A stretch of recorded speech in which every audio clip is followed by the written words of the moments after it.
All right, so continuing our work with scale models and drawings, here we have another situation. Okay, so you are traveling on vacation and you fly 2,400 miles.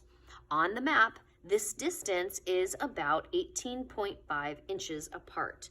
Find the scale of the map. Okay, so if I look at my little formula, I want to know what the map scale is. So that means that there's something on this side, the scale side, that's missing. And I'm going to use my proportion setup in order to solve. So I know that we are going to have some ratio is equivalent to another ratio. So I'm setting it up as a proportion, and they give me my real things here, right? So my real measurements. So I know that there are 2,400 miles in real life. That's how far we're going. So I'm going to put it over here, 2,400. And then on my little scale, or my model or my map, I know that that is 18.5 inches. So the scale is going to be then 1 to something. We don't know. So that's what they're wanting us to find. So I'm going to put is over M, because they want us to know how many inches there are per miles in real life. Now I'm going to use my strategies for solving for M. And I can see straight away that in order to find that, I am going to solve. So I'm going to use my strategies. Let's try our cross multiplication method. So I know I can multiply this 2,400 by that one. I can multiply M by this. So now I have 2,400 is equal to 18.5 times M.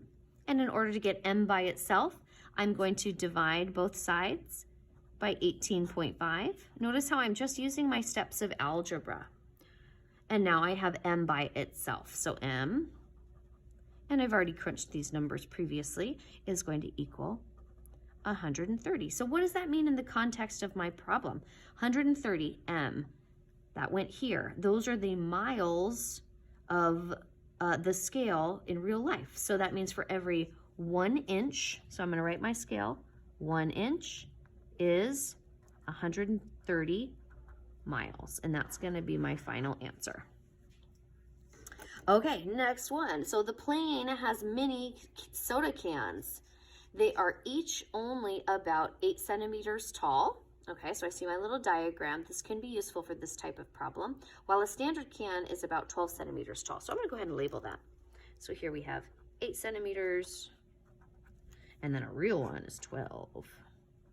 Okay, the dimensions are scaled down proportionally. Okay, so I can see that the diameter of the big can is 6, so they want to know what's the diameter of the mini can. Okay, so then this is the missing bit.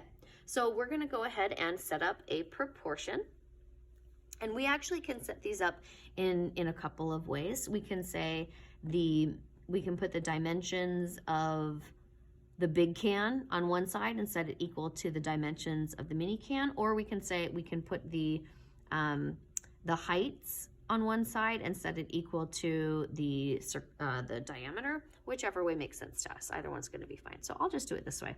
So we'll do the height of the mini can over the height of the actual can, and we'll set it equal to the height, or the diameter, excuse me, of the mini can, which is our unknown. So I'll put D for diameter, that's the unknown, over 6.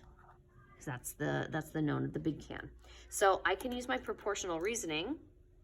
So to go from 12 to 6, I'm just dividing it by 2. So what I do to one, I do to the other, because I'm scaling it proportionally. 8 divided by 2 is going to be 4. So I know that my D must be 4 centimeters. So right here, the diameter of my mini can is 4. All right, that's it. Go ahead and use these setups. So don't forget to use these in our practice set, and then you might also use some of these strategies as well.